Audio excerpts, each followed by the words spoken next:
This is They Create Worlds, episode 156. Madden for some football.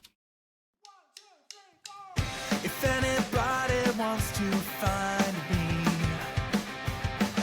I'll be in the last place you would look. In a place where people used to be, a land that's called reality. You'll find me there. Welcome to They Create Worlds. I'm Jeffrey, and I'm joined by my co-host, Alex. Hello. Today, we have to get ready to play a game, Alex. A sports ball game. One that is beloved by many Americans, though I don't know which color we're cheering for yet. Dodgeball? Oh, I did hear dodgeball is a wonderful game involving dodging a ball that hits you violently and I guess leads to many people in school going to the nurse's office for various degrees of injuries. So yes, we're talking about dodgeball today. If you can dodge a video game, you can dodge a ball, Jeff. Ooh. True story. That means I need to get all of these old Nintendo cartridges and just start loading them up into a Ultra Machine thing that will lead to me practicing properly for dodgeball. Sure. We'll go with that as long as you promise not to hold me liable. Wait, what? No, of course, we are talking today about hand-egg ball, which most people know as football, and which Europeans know as that dumb American game that stole the name for our game. It's complicated. But anyway, it's Super Bowl season around here. Of course, by the time this episode airs, the Super Bowl will have happened, but it hasn't happened yet at the time we're recording. Of course, the legendary coach and broadcaster John Madden has also just recently passed away. So it seemed like a great time to honor the Madden legacy and really dig deep into the beginnings of John Madden Football and the Madden Football franchise, which at this point is one of the most iconic, most widely played video game franchises in existence, and is certainly the most iconic and widely played sports franchise in existence. A game series that is not just played by hardcore gamers, but it's also played by plenty of sports fans that don't touch any other video games at all, and it's played by NFL players and NFL hopefuls. I mean, Madden has become so embedded into the football lifestyle that it is one of those video game series that transcends just games and gaming and has become, in the United States, a true pop culture phenomenon. Now, didn't we already talk about Madden Football before? I remember something about EA Sports talking about Madden Football on the Apple II and how much of a disaster that was from a development standpoint. It wasn't until the game was sort of revamped for the Sega that really established Madden as a staple, and then it really launched EA Sports and Madden itself. Right, so we talked about Madden before in the context of EA Sports. Obviously, at that time, we did go a little bit into the development of the game and the history of the game as well, but it was all in service to the wider story of EA Sports, which, of course, Madden plays an instrumental role in. What we're going to do today is leave, for the most part, all of that EA Sports stuff aside and just do a really, really deep dive into Madden Football itself. This episode will be different for a couple of reasons from what we did before, even though there's inevitably some overlap. First of all, it will be a deeper dive. We're just going to go into a little more depth on everything surrounding it. In that sense, there'll be more. But also, as is always the case, I'm always doing research. I'm always learning new things. I've mined a few more sources since the last time we talked about it, so there's new ways even of talking about some of the old things that we had already gone over. As we say often these days when doing the podcast, it's getting harder and harder to do an episode that does not in any way overlap with other things we've already done, just because we've done nearly 160 of these bloody things. But this will be looking at it from a different angle than we did in our EA Sports episode, and then when we kind of did an update of EA Sports stuff. We've kind of covered it a couple of different times, but third time will be different. Okay, so if that's the case, let's start all the way back at the beginning. We know that the first game involving the name came out on the Apple II. What's sort of the run-up to the people going, I really want to do a football game because, hey, I like football, and let's put it on the Apple II because obviously that is the best gaming system ever. Right. The story of John Madden Football is really the story of Electronic Arts. Yes, I know, that is something else we have also covered in multiple episodes. We're bringing it all together in a slightly different way this time, I promise. Trip Hawkins, the founder of Electronic Arts, is a humongous sports fan. He is a humongous football fan. That DNA of sports games and football games has been a part of his professional career even before Electronic Arts. As he tells the story, when he was younger, when he was a kid, essentially, he was an avid player of Stratomatic football, and he tried his hand at creating his own football game. We talked about this in some of our Origins of Electronic Arts episodes. He borrowed some money. He put this game out, board game, obviously, not a computer game. Didn't really sell anything. I mean, it never went anywhere. But making a football game was a part of the DNA of what Trip Hawkins wanted to do even before he had established EA, even before he got into computers. So it's only natural that from the very beginning of the founding of Electronic Arts, Trip Hawkins was looking to do a football game. He wasn't looking to do an action football game. That's something that we have to really kind of hone in on, and I'm sure we honed in on it some when we talked about all of this before, but we really need to hone in on it now. What he was talking about is not a game of high action as the top priority. When you think of Madden today, and the Madden franchise, there's obviously depth there, but its modern roots are in a more arcadey, actiony style, where the depth is layered in on top of the football action. This is not what Trip Hawkins was particularly interested in when he was first going to make a football game. He was a Stratomatic player, like I said. He was into the statistics. He was into the strategy. He was into how the plays worked and how everything interacted with each other, and that was kind of his prime focus. That's what made creating the original John Madden Football an incredibly difficult prospect. He knew this is something he wanted to do from the beginning. The question just is, how do you get this together?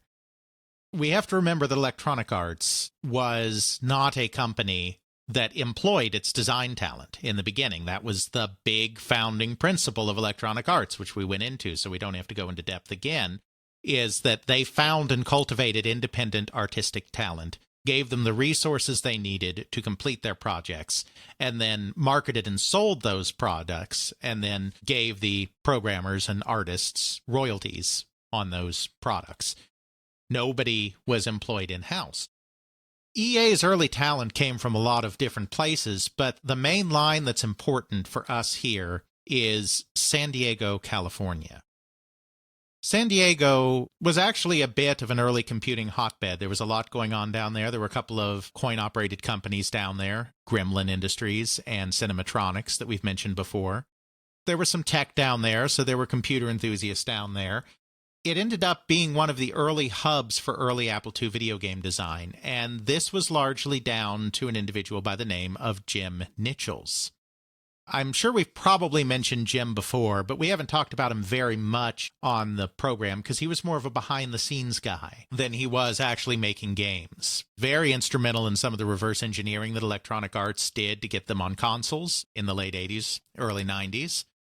His EA career was mostly that behind-the-scenes stuff. But before he got involved with EA, and the reason that he came to the attention of EA in the first place, is he ended up establishing a company when he was just out of high school with two of his friends, Richard Moore and Barry Prince, by the name of Cavalier Software. Through that company, he created some early kind of arcade ripoffs for the Apple II. He was a bedroom coder. The bedroom coder movement was a movement that was not nearly as strong in the United States, I think, as it was in Europe and in Great Britain, for a variety of reasons. I think mostly because without that drive that you had with the BBC Micro in the national school system in Europe, and without the really, really cheap computers in the beginning, like the ZX80, the ZX81, and the ZX Spectrum, it tended to be slightly older people in the United States that were getting into these personal computers early on. people that were perhaps already in college and were exposed to computing through time sharing and networked computers in that capacity, or young professionals who were in the computer or in the defense industries that had access to these computers. There were bedroom coders, but it feels like it was less of a movement in the United States than it was in Europe. Jim Nichols was an exception to this. He was the quintessential bedroom coder. He discovered computers in school. He got an Apple II from his parents. He was fooling around. He started making arcade knockoffs. But then he took the next step to become an entrepreneur with his friends and founded Cavalier. And at Cavalier, he recruited other people that went to his high school. He had graduated, but he went back and was recruiting other programmers from his high school who were also interested in this kind of stuff. One of those was an individual by the name of Mike Abbott, who would go on to do Hard Hat Mac for Electronic Arts. Another was Eric Hammond, who also would become a key important figure in the Electronic Arts story. So why am I bringing all of these people up? It's because actually, even though Trip Hawkins wanted to do a football game, the program came independently, and it came out of this San Diego Connect. Cavalier Software created a few games. They kind of petered out. The talent started leaving. By the end of 1982, they were basically washed up. They didn't have any super huge hits. I mean, it's not a company that resonates anymore today, but they were half-decently successful. After that company started kind of breaking away, Eric Hammond ended up working with another company by the name of DataTrek, which was also another small computer game company located in the San Diego area. This company was founded, or at least led by, it's all a little murky. I wish I had more information on kind of this little corner of computer game history, but it was founded by or led by an individual by the name of Robin Antonick. Robin Antonick had actually been a college football player. Not at a big Division I NCAA school. It was at a small school in Illinois called Principia College. He was a football player, and he was a computer nerd. So he founded or led, like I said, I'm not sure if he was the founder or not, this DataTrek company that Eric Hammond worked with. On the side, he started fiddling around with creating a football game, because Robin himself was distressed at the state of the early football games. We're talking about things like Atari's Football in the Arcade, or the early console games that were available on the Atari 2600 or on the Intellivision, that kind of stuff. And a couple of really early examples on computer platforms as well. SSI did one called Computer Quarterback. None of these games actually depicted the sport of football in any meaningful way. Football is a game primarily of 11 on 11. That's a lot of objects to be moving around. 22 players plus a ball is a lot of stuff to be moving around on a computer. Let alone if you do anything extra, like referees on the side, an audience, snow. Right, and you couldn't get anywhere near any of that. And everything's moving at once. So some of the early, say, baseball games could get away with showing a full baseball team on the field, because even though you have 9 players in the field plus the batter at the plate, only 2 or 3, maybe 4 of those need to move at any one time. You can kind of fake it. Football, you can't fake it. Everybody on that field is moving. So, of course, it was impossible on these early systems to depict football in any meaningful way. You had 2 choices. You could depict it with 3 players on a side or 5 players on a side, something like that, and do a scaled down version of football. Or you could make it entirely a strategy game, not worry about graphics at all, and just maybe represent everybody with little X's and O's that move slowly around the screen. You know, you could do strategy, you could do action, but the more strategy you did, the less action you had. The more action you had, the less realism or strategy you had, because you just had to scale it down. There was really nothing good out there. Robin, being both a computer programmer and a football player himself, decided that he wanted to do something about that. So he's decided to start tinkering around with a football program at DataTrek. Nobody there was really interested in what he was doing. I think really, especially in the early days, the intersection between hardcore sports enthusiasts and hardcore game enthusiasts was a pretty darn small Venn diagram. They existed, obviously. They still exist today. But your average hardcore computer game player that was into the arcade games, was into the space shooters, was into all that stuff going on, wasn't necessarily interested in sports or football. Or if they were somewhat casually interested, they weren't really interested in getting in depth in there and actually making something and selling something that depicted one of these sports in a meaningful way. He was working on this thing, but his colleagues just really didn't want to have anything to do with it, so it didn't really seem like it was going to go anywhere. Meanwhile, Jim Nichols, bringing him back into the story here, gets a contract with Electronic Arts, one of the early contracts with Electronic Arts to make games, because as we talked about in our Electronic Arts episode, since this was going to be a company that was going to be artist-driven, the very first thing that Trip Hawkins did once he got his core team of marketing people and producers together was basically go out and start trying to source some of the best already existing talent so there would be a solid base with which to launch this company. That's why Bill Budge is involved, who's a superstar of the Apple II community at this time. That's why they go after John Freeman and Ann Westfall, because they have a track record from automated simulations. They're wanting to discover unknown talent as well, but they know they need a base of really competent talent to get going. So, of course, Jim Nichols, because Cavalier, even though it's not a big company, it's a company that's had a little bit of success on the Apple II. These are young guys that clearly know what they're doing, but could maybe use the help in terms of marketing the product because they haven't been all that big. Jim Nichols comes on board, and then Jim Nichols starts introducing Electronic Arts to all of his buddies. So that's how Mike Abbott ends up coming in and doing Hard Hat Mac as one of the launch titles. Of course, we talked about those launch titles. We gave him a whole episode. I didn't quite realize all of this connection at that time. So actually in that episode, we didn't kind of go into this Jim Nichols connection. So that's a bit of new information. But other than that, you can look at our 6 games of EA episode or whatever we called it to get more detail on Hard Hat Mac and what's going on there. He also introduces them to Eric Hammond. When Eric Hammond comes in, Trip Hawkins basically wants him to do a football game. Because he's looking for a programmer. You know, Eric Hammond doesn't necessarily have a project ready to go, but he's looking for a programmer to do this football game. And Eric Hammond says, no, I don't want to do that, because he was not interested in football. So he's like, well, I'll do basketball instead.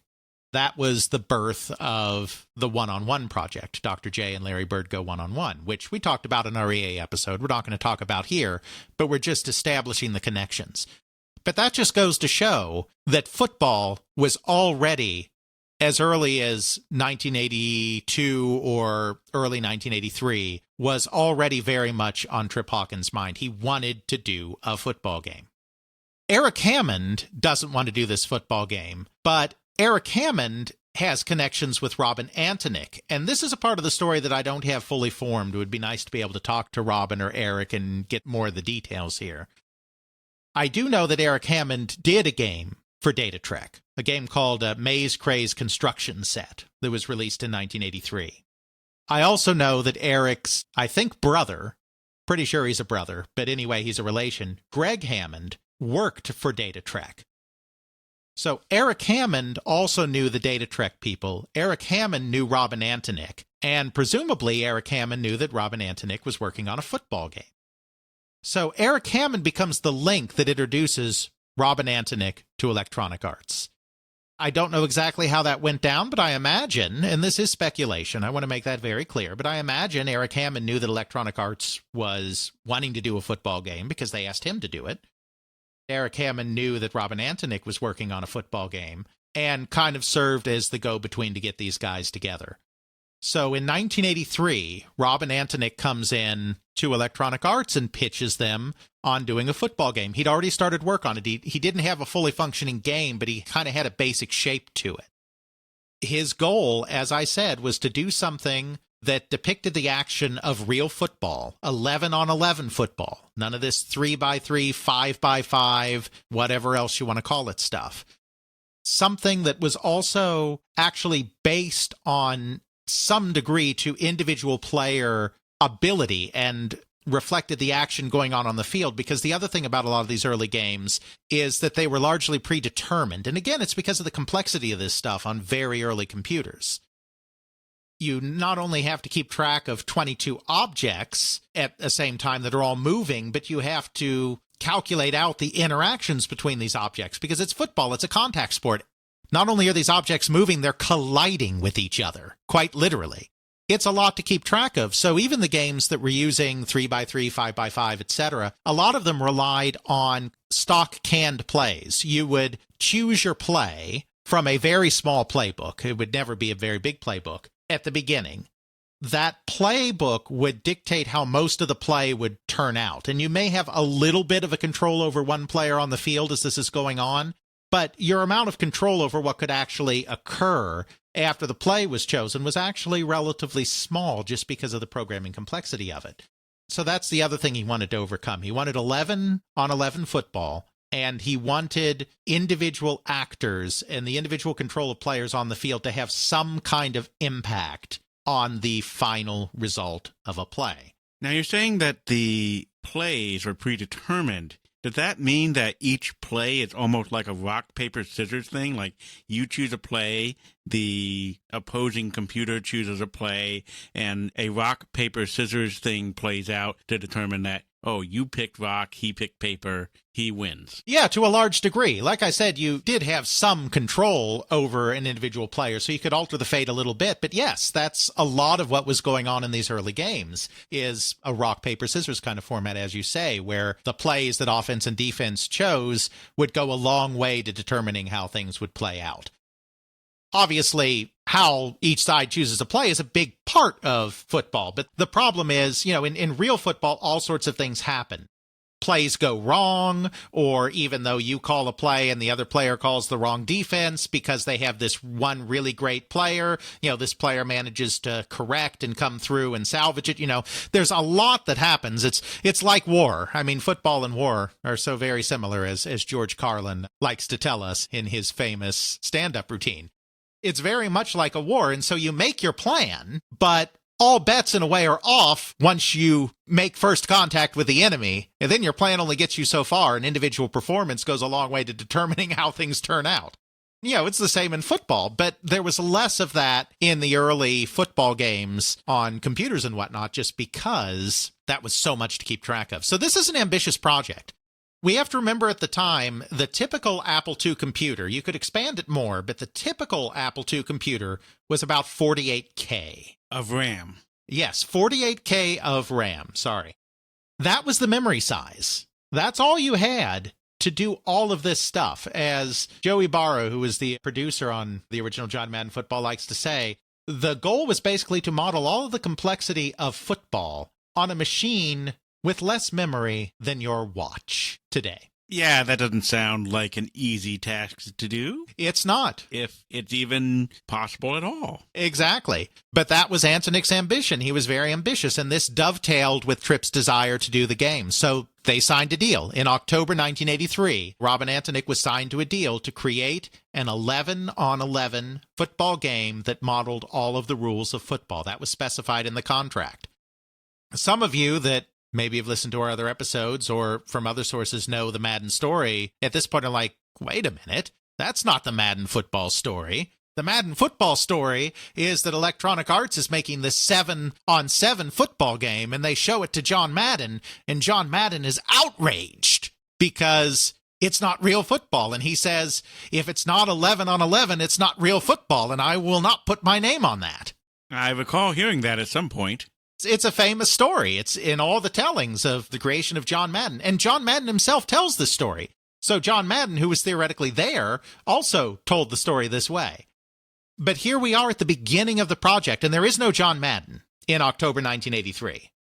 At the very beginning of this project, the contract for the game, which was revealed because Robin Antonik actually sued Electronic Arts a few years ago over the Madden franchise and what he thought were royalties that he deserved from future games in the series.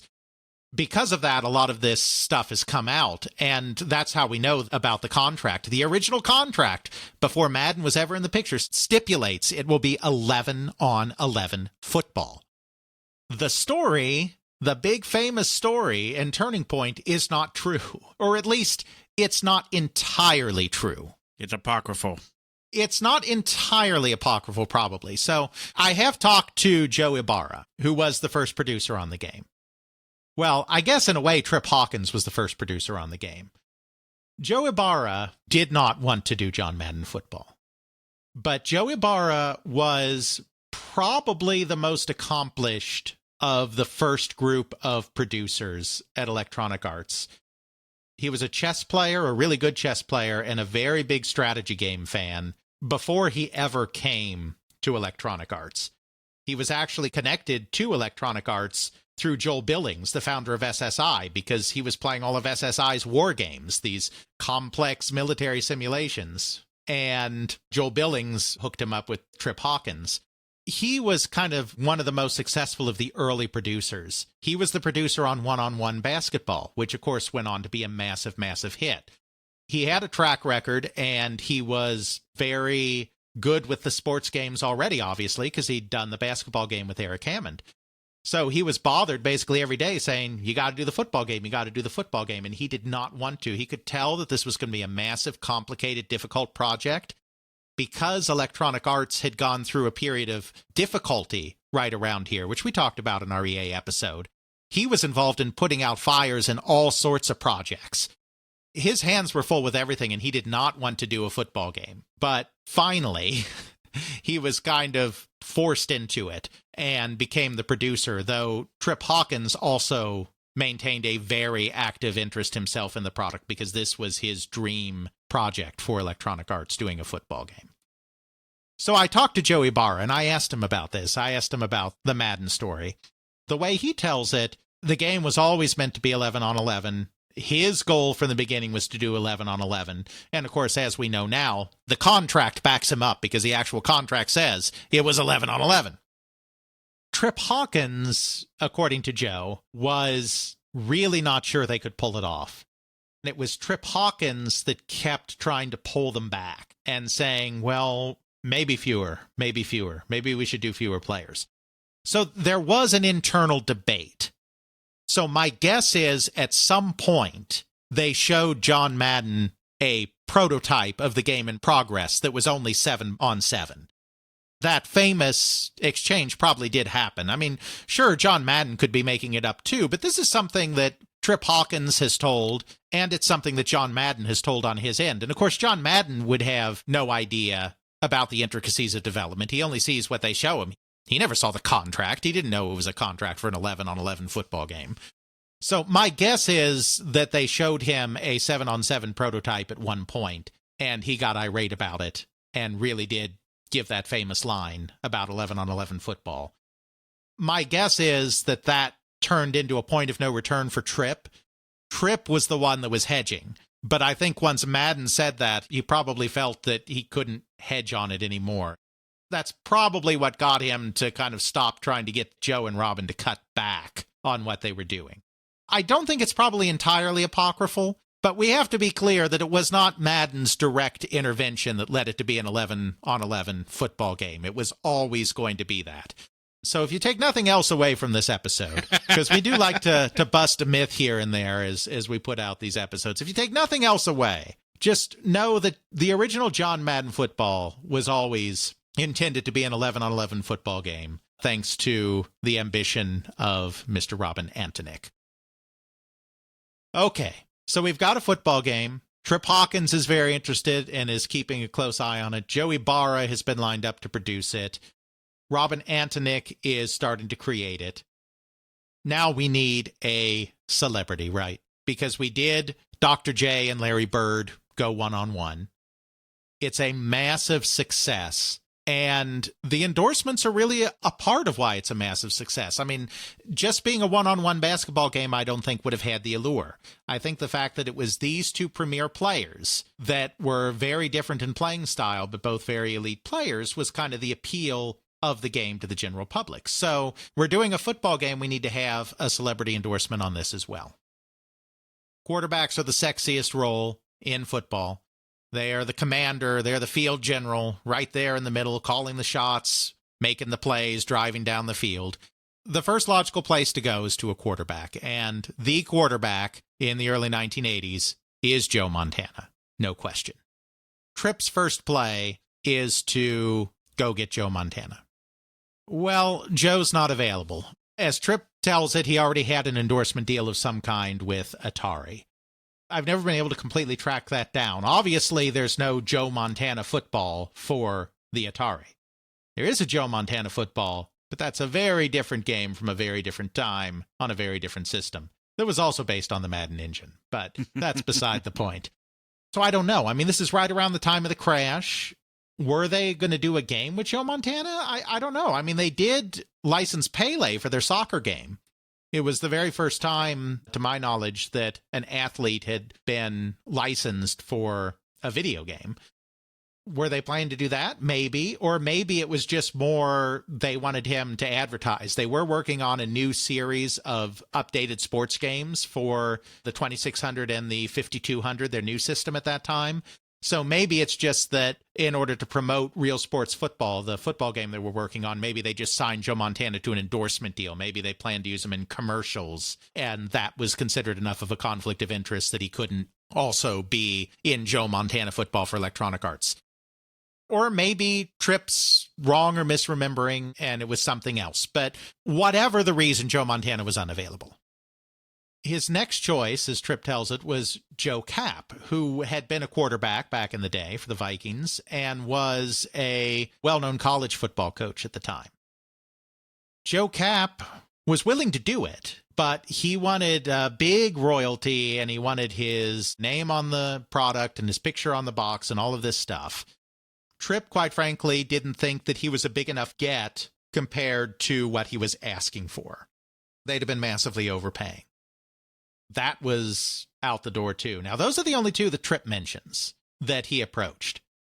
When I talked to Joe Ibarra, Joe said that they went to tons of people. He didn't name other names, but they went to tons of people that either turned them down or the deal wasn't good enough or whatever.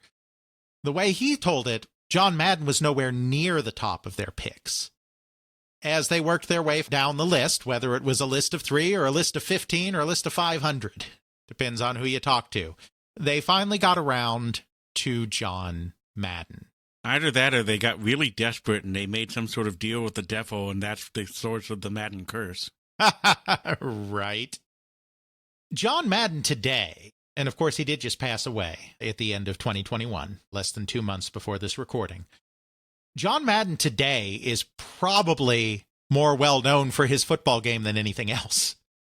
Madden lives on because of John Madden Football. I mean, just Madden Football now, but Madden Football. And that name is so iconic, that brand is so iconic that it's doubtful that EA will change it anytime soon. So Madden will continue to live on as this icon. Back in 1983, 1984 really, when this deal is being made, John Madden is very well known, but he's something maybe quite not as larger than life than that. But he's already quite a character. John Madden was born in Minnesota, though they moved to San Francisco when he was young. He attended Jefferson High School, where he was a standout football star. He spent one season at a local college, College of San Mateo, a small school. His performance there was enough to get him a scholarship at the University of Oregon. He was drafted by the Philadelphia Eagles in the 21st round, so not a high draft pick, but he was drafted in 1958 by the Philadelphia Eagles as an offensive lineman. Then, in his first training camp, he injured his knee. Previously, he had already injured his other knee when he was a college player, and so those injuries together put the end to his football career. He never had a football career. But while he was rehabbing, he would watch as other players on the team were watching films and reviewing plays and figuring out strategy, and he kind of got himself a bit of an education in the way kind of football worked from a strategic perspective during that period of time. After football didn't work out as a player, he went to a small college, Allen Hancock College, in 1960 and became an assistant coach. 2 years later, he became the head coach. Then the next year, he was hired at a much bigger school, San Diego State, as the defensive coach. And his experience there got him hired as a defensive coach with the Oakland Raiders in 1967. And very soon after that, in 1969, he became the head coach of the Raiders. Now, I'm not big into football, so I don't know a huge amount about football history, so I may get some of the nuance wrong. But the Oakland Raiders of the late 60s and the 1970s, owned by Al Davis, were kind of known as the bad boys of first the AFL before the two leagues merged, and then of the NFL once the AFL and the NFL merged. They were kind of these rowdy, undisciplined upstarts who were very, very, very successful under Madden. They consistently placed atop the AFC West and consistently won the AFC. It wasn't until the 1976 season, though in 1977, because of the way football works, that they actually won a Super Bowl, but they won Super Bowl 11 in 1977 to cement the status of this kind of legendary team and of Madden as a legendary coach. So he was an absolutely legendary coach for his run with the Oakland Raiders. But it was killing him inside. It was very stressful, and he was suffering from ulcers and other health conditions. It just took a lot out of him to be a coach. So he decided to retire at the end of the 1978 season. So in 1979, he retired as a coach. He ended up going into the broadcast booth, became a broadcaster. Teaming with Pat Summerall, he became an absolutely legendary broadcaster. He was known for his ability to explain complex football strategy in a way that made sense to the average person, to the average football fan. He was known for his enthusiasm and for his love of the game as well. So he's considered perhaps the best color commentator or analyst. Certainly he's the best in all of football broadcasting history, but he may even been the best in all of broadcasting history across all the major sports. So this is the person that Electronic Arts was getting when they finally decided to approach Madden. He was beginning to build his reputation as a broadcaster. He was still early in his broadcast career, but he was already building it. And he was already a legendary head coach, so many people already knew him for his stint at the Oakland Raiders. He really makes sense. It's kind of funny that he was so far down the list of choices. It really makes sense to have someone like John Madden be the poster child for this strategy-based Apple II game, because he was known for his great strategic mind as a coach, and he was known for his ability to dissect and interpret plays for the general public in the broadcast booth. So a game that's trying to go for football authenticity, football realism, like Electronic Arts' football game was, of course John Madden is the perfect fit. But as I said, he wasn't the first choice. He wasn't the second choice. And if Joey Barr is correct, he may not have even been the 10th or 11th choice. But they end up signing him. This is more than just an endorsement deal. A lot of times you sign a player, like Atari did with Pele, for instance, for their soccer game, and all you're doing is putting their name on the product, maybe running a couple of commercials with them, maybe slap their picture on the box. You're banking on that name recognition to sell the product, but that's not what Trip Hawkins wanted to do, and that's not what Electronic Arts was built around.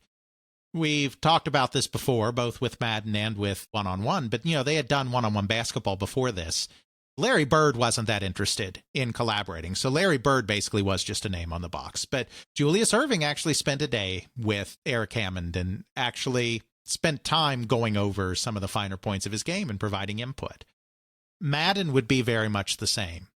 The most famous moment of this, of course, was the train ride. We talked about this in our other episode. John Madden had an absolute deathly fear of flying. John Madden would not fly. So he's a national broadcaster, which means he's doing football games literally all over the country. And he would not fly to those games. In the early days of his career, he took the train. Later on in his career, he actually bought and decked out a custom bus that he took all over the country, the Madden Express.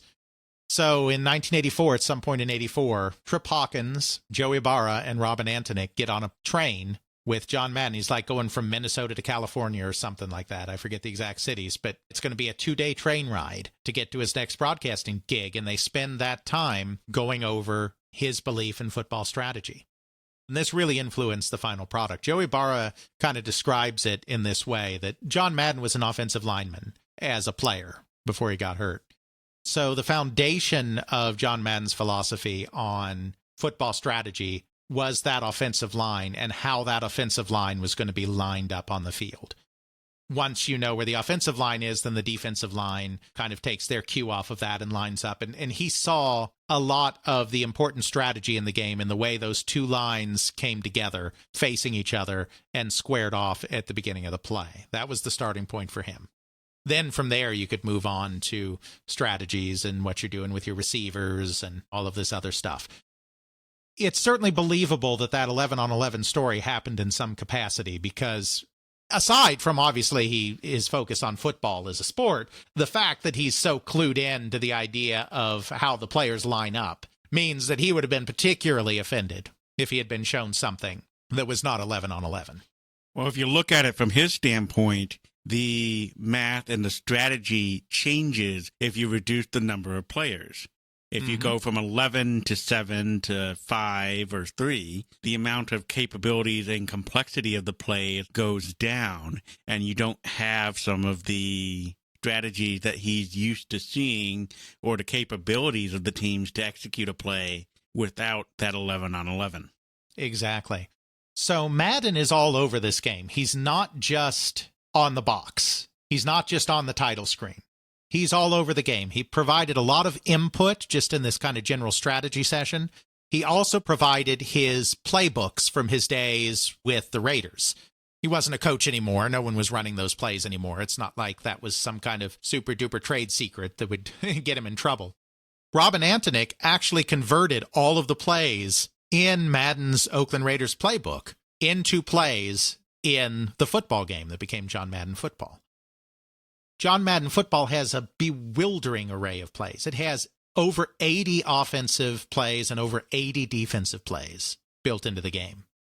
It's massive because they've got the John Madden thing going. They've got Tripp's love of Stratomatic and football strategy going. They have Robin Antonick's ambition to be a deeply strategic game going. These are people that want a deeply strategic game. So there are over 160 plays between offense and defense in this game.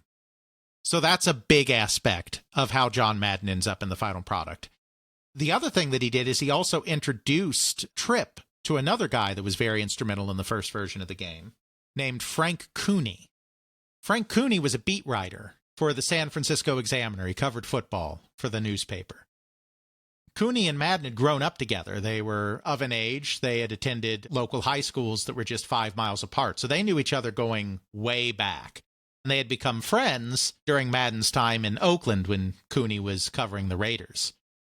Cooney was way out in front of a lot of people in football of recognizing that you could learn a lot about players and how well they were going to do in college by going to the draft combine, which is a big deal today, but was not a big deal back then, and doing a lot of other regular scouting on these players, doing these basic skills, kind of get a good sense on who are going to be, the good players.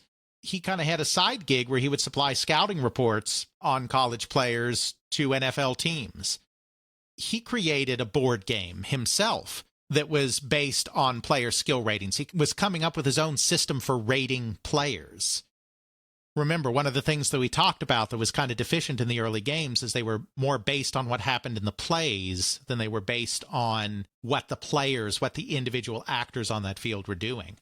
Here's a guy who very early, I mean, this is common now, obviously, across all of sports, but it was not so common in football then. Here's a guy that very early is paying attention to what individual players can do, what kinds of skill sets individual players have, taking the time to meticulously scout players and devise some kind of rating system that categorizes players on their various abilities, on their running speed, on their blocking capability, on their passing accuracy, on all of the skills that go into being a successful football player. So Madden introduces Tripp to Cooney, and Cooney comes on board the project as a consultant and basically does ratings for all of the players in the game. This is a game that is going to be very strategic based on what's going on with the plays, but it's also going to be affected by what's going on with individual players who are going to be rated in several basic areas. Very similar to stats on a baseball game players. Absolutely. So if that sounds like a lot on our little 48K Apple II that we've been talking about. But that's just a RAM, Alex. We can just only have a certain amount of things loaded in RAM at a time. I'm just worried about what you can fit on that floppy disk. Right. If this sounds like a lot, that's because it is. And it was a nightmare. Joe Ibarra has said, this wasn't a quote he gave to me, but it's a quote that he gave in another article. I think Joe Ibarra summed the whole thing up best with his quote, "All my memories are of pain." That is how he summed up his experience on Madden. And he did not make it to the end of the project. He ends up being chewed up and spit out by it. He ends up deciding he has to go do something else. Honestly, I can't even fathom how they even got this thing to work. You have so little RAM, you have so little storage. Even if you're doing some sort of paging system where you go, okay, you have the offensive disk, you have the defensive disk, you have the loading disk, you have the play disk, you have the thinking disk, you have the, I don't know what kind of disk. Even if you're doing some sort of change out floppy disks every other screen, even then, I don't see how this is viable. Very difficult, and they spent a lot of time trying to get this to work. This game started development in October 1983. It was released in June 1989. But Nintendo put out a football game in 85. Yeah, 10-Yard Fight, which was an IRAM game, but it wasn't full-on football, and it was an arcade game. It was an action game. This game dragged on and on and on, because they couldn't get it to work. At one point, they finally decided that they were going to dump Robin Antonick. They contracted with this little company called Bethesda Softworks that you may have heard of. I may have. Before Bethesda was known as the king of open world RPGs with the Elder Scrolls series, they came up as a sports company, not because the founder, Chris Weaver, was particularly interested in sports, and in fact, he didn't care one whit about football. He has said that he found John Madden to be one of the most boring, meeting John Madden to be one of the most boring experiences he ever had, because he had no interest in football. But his programmer, his first prime programmer, Ed Fletcher, was good at this sports stuff. So they had started out in sports games, and they had a very successful product called Gridiron that was really one of the first games, because remember, Madden's not out yet, was really one of the first games to accurately depict physically what was going on the field, having individual player capability and field physics have an impact on what was going on instead of this whole canned play thing that we were talking about before. But it basically it had no graphics. Because again, you can't get this stuff to work if you're having full graphics. There's only one 11-on-11 football game that came out prior to John Madden Football, and that was 4th and Inches on the Commodore 64 that was done by Accolade. It did not sell well. It was a failure, and it was terrible, and we'll put it in the show notes. There's going to be a lot of football games Jeffrey's going to have to watch for the show notes today. We'll put it in the show notes, but it was slow, and it was nasty because you couldn't do 11-on-11. The Commodore 64 is certainly better than the Apple II, so right, yeah. Exactly. So Gridiron had some success in simulating football, but not with full graphics. Finally, Trip Hawkins, I think, just getting frustrated that they can't get anywhere with this product, which is no fault of Joe Ibarra or Robin Antonick. I mean, what Robin Antonick did to pull off John Madden Football is amazing, considering the constraints he was under. It's just, it was a hard project, and it was going and going, and there seemed to be no end to it. Trip finally says, okay, fine, we're going to contract with Bethesda. Bethesda's got this game Gridiron, and it works really well. We're going to basically use their technology to create John Madden Football. He signs a deal with Bethesda. That deal basically is that Bethesda would become an affiliated label of Electronic Arts. We've talked about the affiliated label program before, where basically Electronic Arts isn't the publisher of the product, but they're the distributor of the product. And it allows a small publisher to get a big nationwide distribution that they would not otherwise necessarily be able to get. Bethesda would become an affiliated label of Electronic Arts. Electronic Arts would distribute Gridiron, and on the side, Bethesda then would do the coding for John Madden Football. From Chris Weaver's perspective, The point of this was to get Gridiron greater exposure and get Bethesda games greater exposure. Because remember, Electronic Arts is not buying Bethesda. They're not becoming a studio of Electronic Arts. It's all fine and good to do some software programming and get paid to do some programming on John Madden Football. But Chris Weaver's ambitions are not just to be a contract house for somebody else's games. He wants to make his own games. The way Chris Weaver saw this deal was Gridiron gets greater national distribution through the power of Electronic Arts. And we get paid to contribute some code to their football game at the same time. So, win-win. We get some money, we get some greater distribution. Trip Hawkins is making John Madden Football. Trip Hawkins isn't really all that interested in marketing a competitor to John Madden Football. He's got his own football game. From Chris Weaver's perspective, and this is probably true because there are certainly other examples where Electronic Arts has played hardball with their affiliated label program, but from Chris Weaver's perspective, basically, Electronic Arts put no effort into marketing Gridiron. As he saw it, they were basically smothering his product while having them work away at the code on Madden, and he did not see that as what the agreement was. That is not what he wanted out of this arrangement. Finally, he refused to hand the code over that they had been working on at Bethesda. Then there was a lawsuit. The lawsuit settled. A lot of it's confidential because there was a settlement, so I don't know exactly how this all worked out. But let's just say that Bethesda didn't end up creating John Madden Football. Instead, they went on to bigger and better things, as it turned out. But for a brief period of time, it looked like Bethesda was going to be involved in making the game. But then that went away, and then it was back to Robin Antonick slaving away with Joe Ibarra and supporting staff over time. Michael Kasaka, one of the early artists at Electronic Arts, did the graphics. There were other programmers and producers that at various times had their hands in it in one way, shape, or form or another. But it was largely Robin Antonick's baby throughout this entire years-long development process. They finally get it to the point where they can ship it. They originally announced that it's coming out in 1988. They don't make that. It gets delayed from the middle of 88 to the end of 88. Then it gets delayed from the end of 88 into 89. And then finally, in June 1989, John Madden Football is released on the Apple II, with ports coming shortly thereafter for the Commodore 64 and the IBM PC as well. If you go to Wikipedia at this exact moment, you will see that the title for the article on John Madden Football is John Madden Football (parentheses 1988) video game. It did not come out in 1988. So now we're going to give you your second thing to take away from this, if you take nothing else away from it. If you take nothing else away, remember that it was always 11 on 11, even if at times they had maybe had prototypes with fewer players than that. And it's not a 1988 football game. It is a 1989 football game.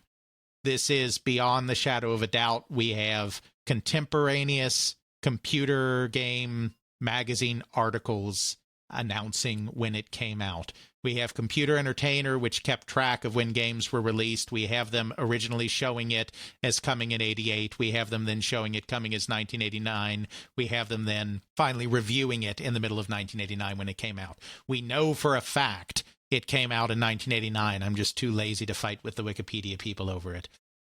It is a 1989 game. There are some sources, not just Wikipedia, that say it was 1988. It is not. It was definitely 100%, without a shadow of a doubt, a 1989 game.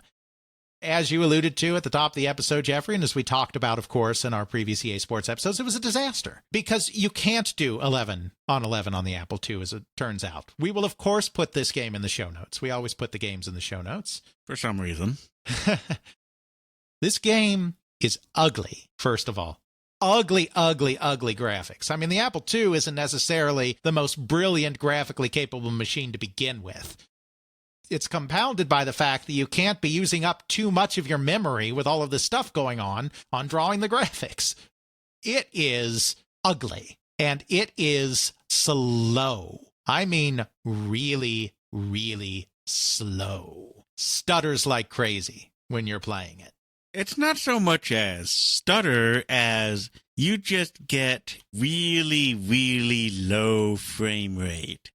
You know how you used to watch videos back in the 90s, Alex? And you would watch them on something before YouTube? I don't know, Real Player or something. Yes. And then you go, I really want to watch this funny video. Let me download it for 3 hours while I go make a sandwich and watch Rocco's Modern Life. Oh, look, it is time to watch the video. Oh, look, my 5-second video has gone at 1 frame a second. It's so wonderful. Early webcams were notorious for this. You just have frame, something, pause. And don't forget everybody's favorite word, buffering. Oh, yes, buffering. Except we don't get buffering with the Apple II. We just get the resultant step-by-step. I have an example of John Madden playing here. I'm looking at it on YouTube of it playing on the Apple II, and that frame rate of the players moving around is sort of like, okay, yeah, there's some movement here. I can see that going on. It's just like step, pause, step, pause, step, pause. I think something happened. Oh, yes, text showed up. It's pretty brutal, and it's really zoomed in, and it's still that brutal. I mean, you don't see much of the field at once. They tried early on to do a more TV perspective on it, which I assume means a little more zoomed out and kind of not a side-on view, but more of a side view, kind of a slanted side view that gives you that kind of TV perspective. But they found they couldn't do it because you couldn't see the holes. When players are moving around, you couldn't see the holes in the line. So they had to kind of go with this.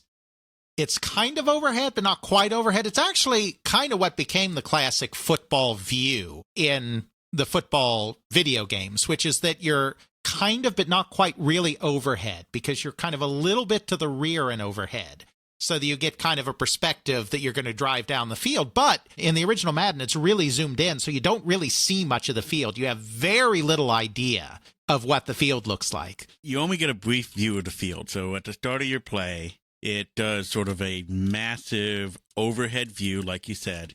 Instead of it being straight up and down like a perpendicular thing, it's almost like you're in the second tier of the stadium looking down at it.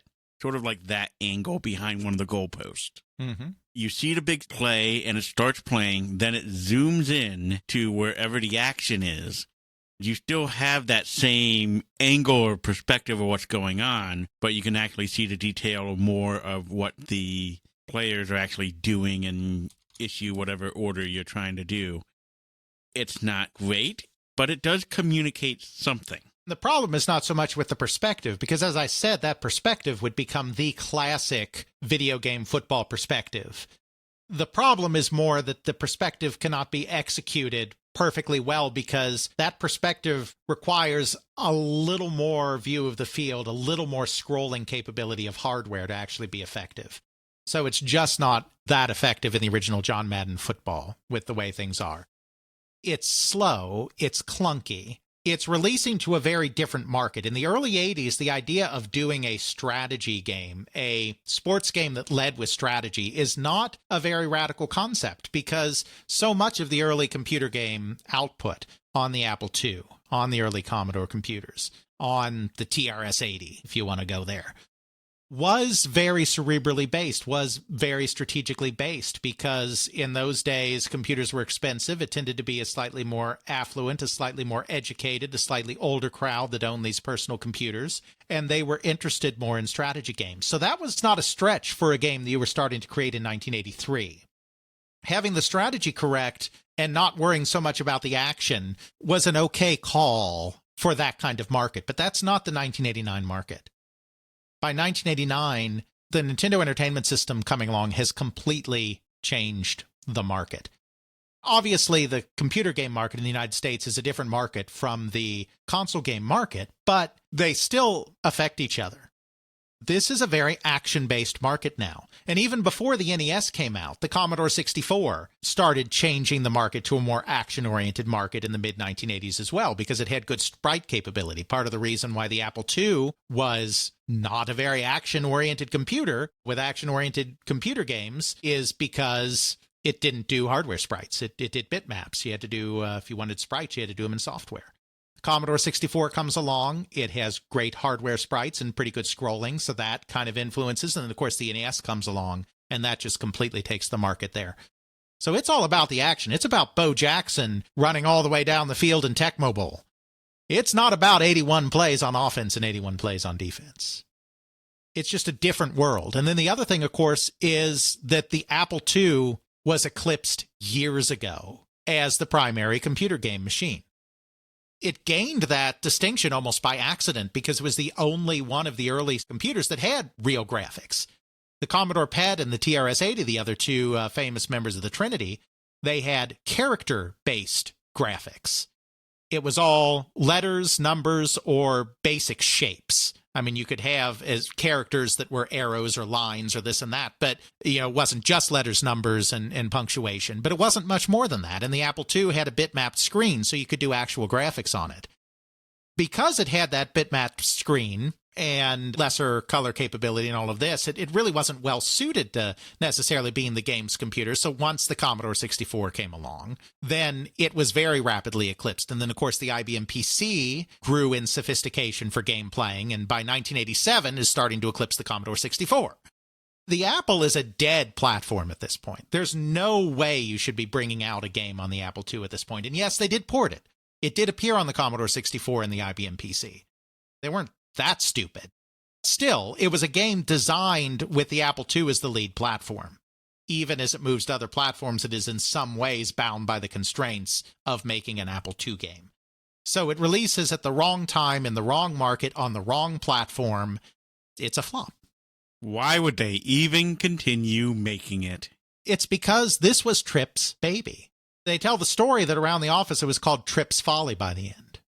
They were told they should write the darn thing off. Madden did not come cheap.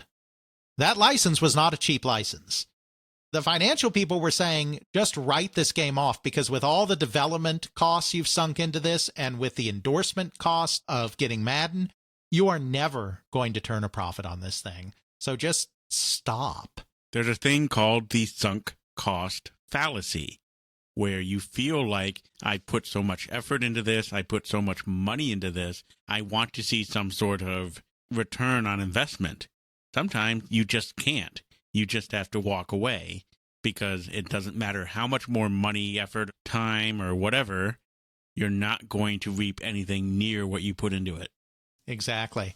And that's what was looking to be the case here. But Tripp, I mean, it's not necessarily, I mean, the sunk cost fallacy is real, obviously, but it's not necessarily just a sunk cost issue here, because a lot of it really was Tripp wanted his football game. This is the football game Tripp had always wanted, even before there was an Electronic Arts. So he was never going to kill this thing. They needed a football game, right? Because by this time, they're already starting to put together this conception of a sports line. We're not going to go into the history of EA Sports here. We've done it. We've done it very well. So I encourage you to go to that episode, those episodes, if you want more information on that. They're already getting this conception of a sports line together. They've got the basketball. They've got the baseball. They've got racing games. They have to have the football. They're an American company. Football, by this point in time, is the American sport. Sorry, baseball, my one true love, but football is the American sports pastime. You have to have a football game. I think it was a combination of realizing that they need a football game for the sports line, and Tripp really wants this thing, that meant that they just carried on, and they finally got it out the door. But, it's just as well that they did, because it's only as a result of never being able to recoup their costs on this darn thing that they decided to turn a completely separate project at EA that had nothing to do with John Madden whatsoever into a Madden football game. That's the second half of the story that we're going to be covering here, which is the birth of the completely different game, John Madden Football, on the Sega Genesis. The Sega Genesis, where we want to do all the sports. That's right. So I'm going to give you a third and final thing that is an important takeaway from this episode. There will be a quiz. I'll put the quiz in the show notes. The first thing is that it was always meant to be 11-on-11 football. The second thing, the original John Madden Football was a 1989 release, and don't believe Wikipedia if it still says that by the time you listen to this episode, because it is a filthy liar.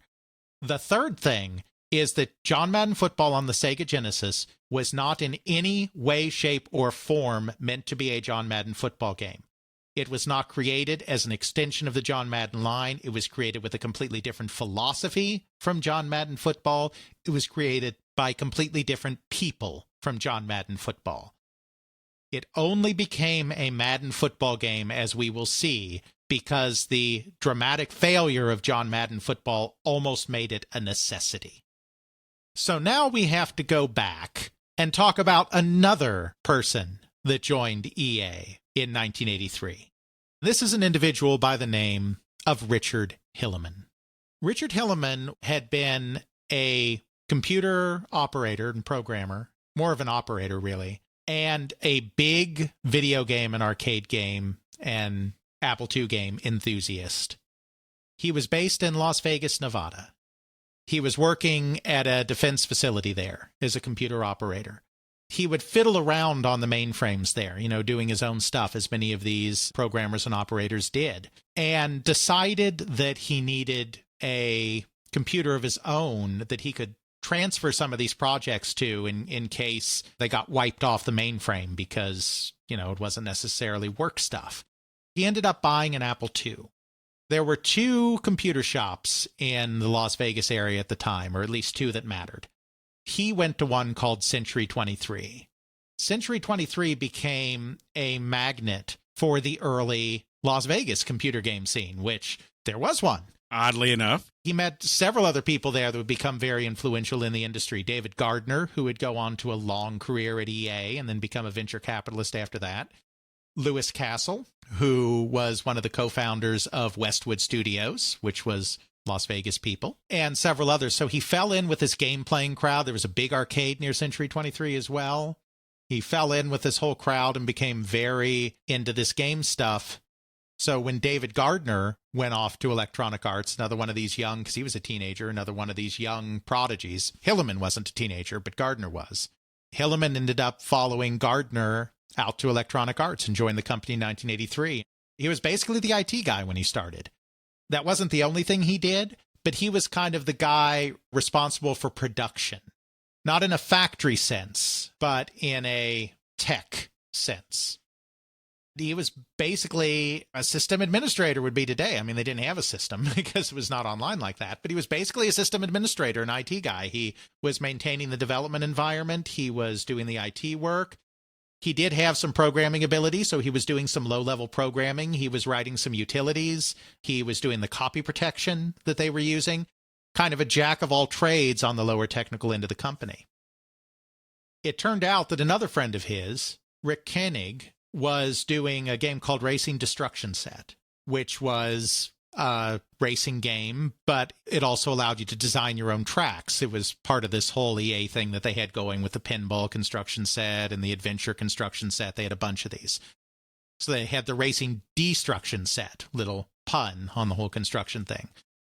They needed tracks for it as part of testing it and everything. So it ended up that he built hundreds of tracks for the game because his friend was working on it and needed the help building the tracks. And it ended up that he actually had a knack for this whole game design thing, it turned out. I mean, he enjoyed games. He'd been playing games for a long time, but it turned out that he also had a knack for design. So then when Rick was looking to do his next game, Rich kind of suggested doing another racing game, and Rick was like, well, why don't you write up what that looks like? And so he did the design document for that game. Through this manner, Rich started moving over from being on the production side to being on the producer side of things, which is something that early EA was very good about, was if you had talent in an area that was outside your area, that talent was recognized and you were put to work. It turns out he had a talent for being a producer. So he became an associate producer. He worked on a lot of simulation products, racing simulation games, military simulation games, etc. Moved up from associate producer to full producer. I think he was involved in John Madden Football at the very end on the Apple II, kind of just getting it out the door. But he wasn't really involved in it from a philosophical or design standpoint. At that point, it was just like, it's chewed through all of these producers. We need someone to just get the darn thing shipped. And he was kind of the guy that just got the darn thing shipped. He didn't really have any input in the design. And kind of graduated to that full-on producer role. You know, at this time, the 16-bit systems were coming out, and we're talking about computer systems like the Amiga, as well as video game systems like the Sega Genesis. it was time to start thinking about what kind of games to put on there. And Rich was of the opinion that they needed to get a football game on those 16-bit systems. That's going to be important, especially since they've got this whole sports thing going on. But that they need something very different from John Madden Football. They need something more action-y. There were a couple of touchstones out there already. One of which we've talked about before. We talked about this in the context of EA Sports. It's probably the single most important influential game on the formation of EA Sports, and that's TV sports football.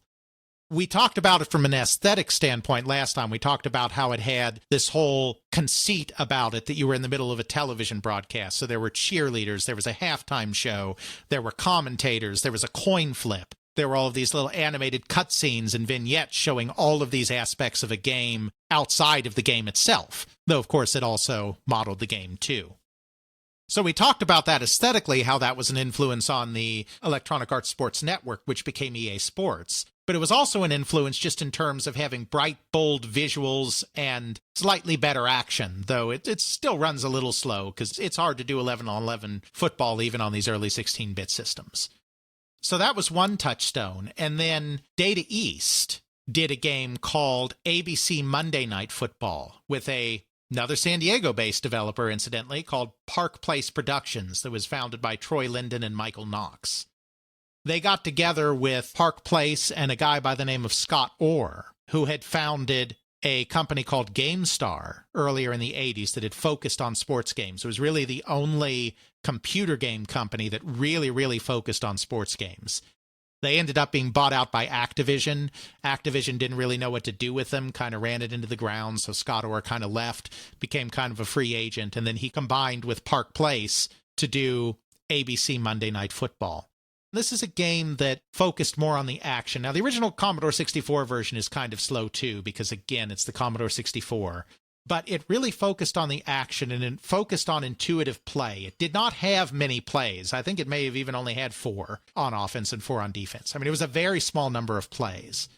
But it focused on easily controllable and easy-to-read action. One of the big things that it did is that it mapped out the receivers. So, again, I'm not a huge football person, but my understanding is there were kind of 5 primary receivers. You had your 2 wide receivers, left and right. You have your tight end, who stays close and tries to run the ball up the middle. And then you have your halfback and your fullback, which, to my knowledge, my understanding, aren't really that important in the way football is played anymore, but they exist. ABC Monday Night Football had this system in place where each of these 5 receivers was displayed in the interface, kind of on the bottom of the screen, and you could very easily select with your joystick or whatever which receiver you wanted to hand the ball off to by hovering over the proper receiver on this interface. It made for a game that could be a little more action-packed and a little more intuitive in the way you controlled football action. Rich Hilleman saw these games that focused more on the action and didn't have the depth. Now, Hilleman himself loved depth, too. He came out of simulations. He worked on a lot of simulations at Electronic Arts. But, his philosophy was that you want to have something that captures the depth and feels like all the depth is there while still finding the element of the fun. One example that he often gives is he did an F-16 game, was one of the games that he did at EA, flight simulator, military flight simulator. If you're really firing a missile on an F-16 as a real Air Force pilot, you're going through this whole checklist of procedures, like a dozen procedures before you can actually fire the missile. And you're going through them one by one by one. That's realism. That would be the hyper-most realistic thing. But what the public wants is Tom Cruise and Top Gun. They want something that's high-flying action, and even if it's got some realism underpinning it, they don't want to go through 26 procedures to fire the missile. They want to fire the dang missile. They want the missile to behave realistically once you fire it, but they just want to fire it. His idea with football is there's got to be something in the middle. There's got to be something that has some of the strategic depth of John Madden Football, but is not so god-awful slow and god-awful a nightmare to control. Got to be something between that and something like ABC Monday Night Football, which is just very few plays, very little strategy, but really intuitive action.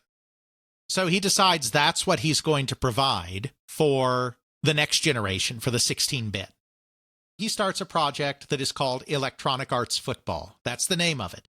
As I said, there is no connection to John Madden at all. Electronic Arts Football. He hires some of the people that worked on these other two games. TV Sports Football was not a Park Place Productions game, but some of the people that worked on TV Sports Football then went to Park Place Productions and were there when they made ABC Monday Night Football, so there's DNA there. So Rich Hilleman brings in Scott Orr, and he brings in Park Place Productions. He has them do his more actiony, more arcadey, but still with some strategic depth football game for 16-bit platforms, Electronic Arts Football. They come up with a great system. It turns out Park Place is busy with other projects, so they put a junior guy on it by the name of Jim Simmons. Troy Linden and Michael Knox themselves do not work directly on Electronic Arts Football. They're supervising it, but they don't program it.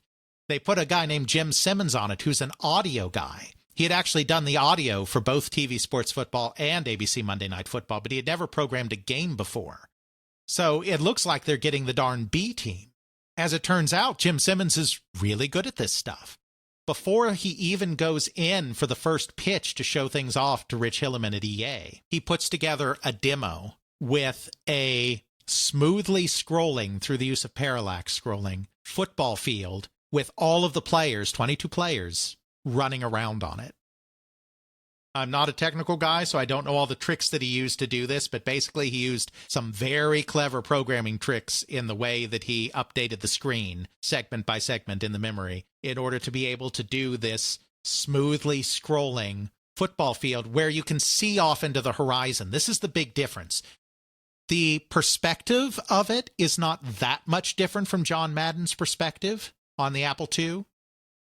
But the camera is tilted just a little bit more, so you're running into the horizon, and it feels like you're running down this massive field.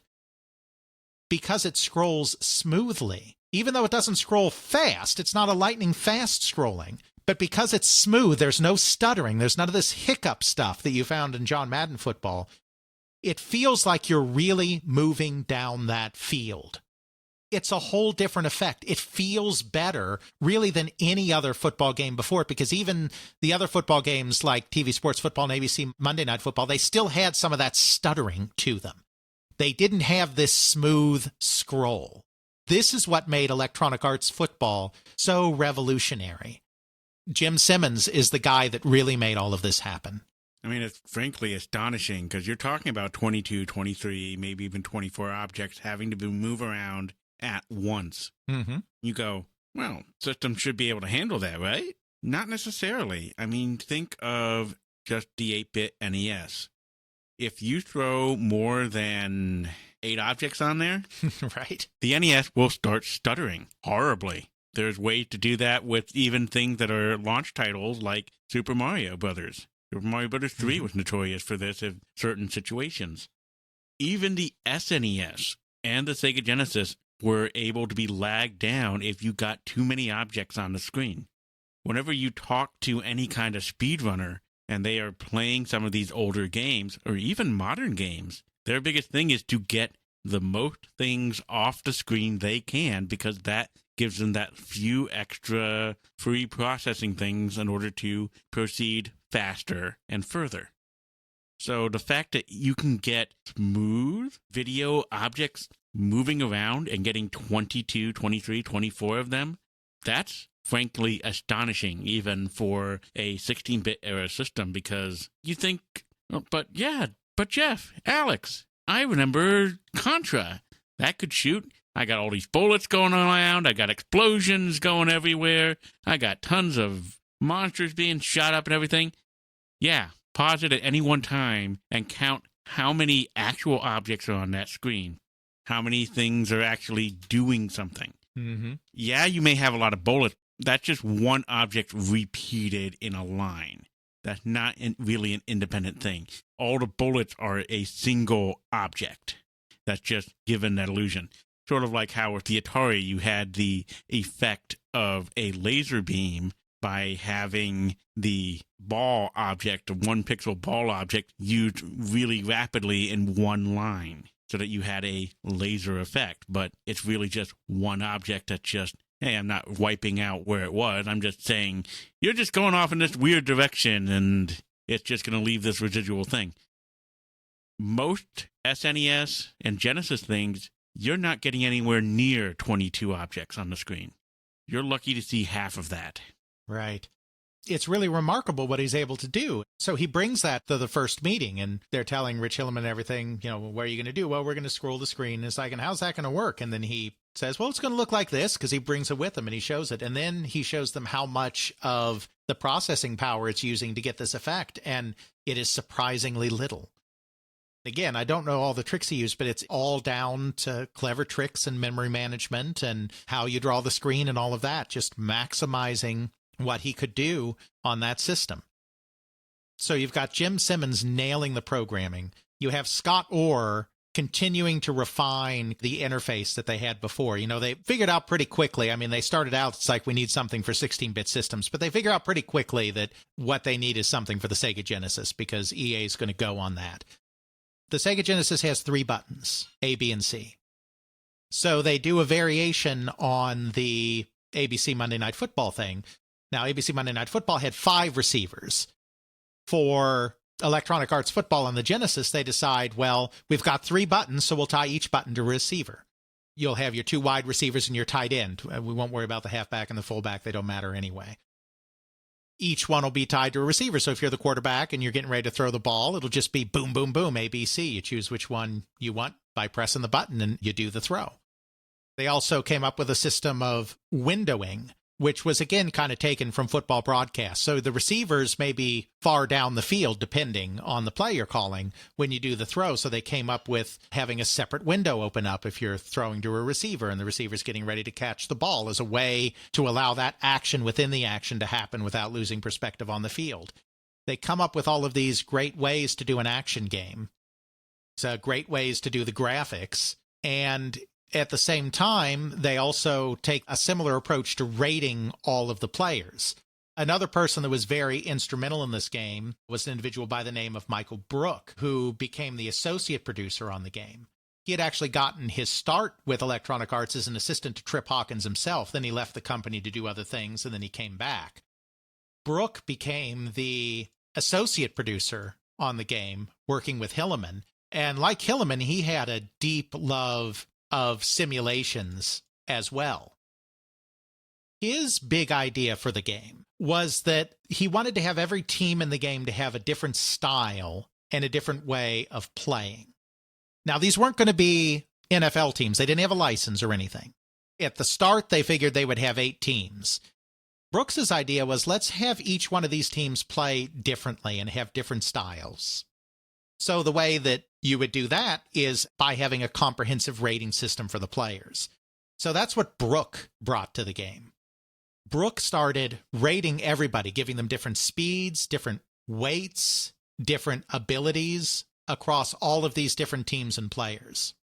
As this went on, it kind of developed naturally into this idea of, well, we might as well have 8 teams that kind of play like 8 real teams. And if they kind of play like 8 real teams, they might as well have the colors of those real teams. Not the logos, because that's licensed, but they can have them be in the colors.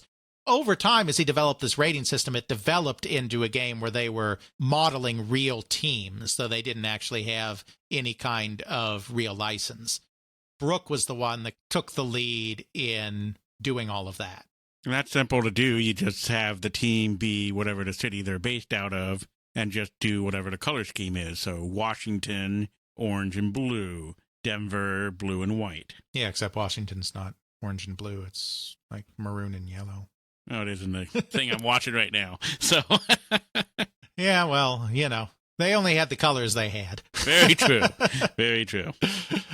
But yeah, they do a little of that. And a lot of that was Brook, who had another impact. So, Hilleman's driving the whole thing, this balance between action and simulation. You have Orr that just knows action interfaces down cold and is providing a lot of the guidance. You have Simmons, the great programmer that's making this happen. You have Brook, who's interested in the AI of it all. He had even written a paper when he was getting his MBA on using artificial intelligence in a football game for an artificial intelligence course, and he got a D on the paper because his teacher thought that that was absolute nonsense and not a fitting use of artificial intelligence. You have all of these people coming together, each bringing something unique to it. And there are other people involved as well, artists, and Matthew Hubbard does the music, and tons of people. And I'm sure they all had impact in various areas. But, those are kind of the lead areas where some of these people took, and this game's coming together. And then they are told, by the way, you remember how we signed that deal with John Madden? Well, that deal was very expensive, and we're going to have to write off that deal because the John Madden football game on the Apple II just didn't do well, and we're not going to recoup our investment on it. Normally, that wouldn't be such a big problem, except we just went public, and if we're doing a write-down right as we're going public, that is not going to look very good to the shareholders and the analyst community.